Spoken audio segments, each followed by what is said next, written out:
Welcome to Answers for Today with Bill Newman.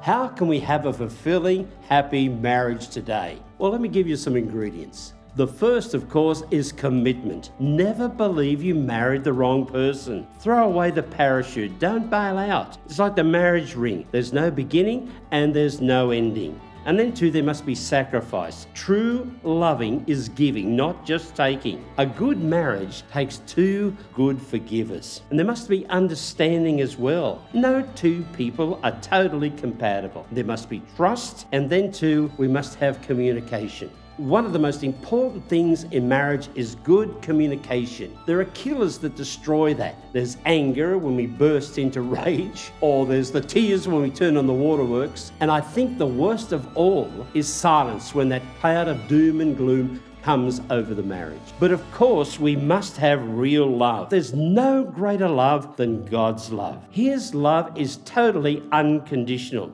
God's word says, "For God so loved the world, that he gave his one and only Son, that whoever believes in him shall not perish, but have eternal life." We can experience God's love today, right now. For more information about faith in Jesus Christ, or if you'd like a Bible, contact us on this number now or search Bill Newman Ministries.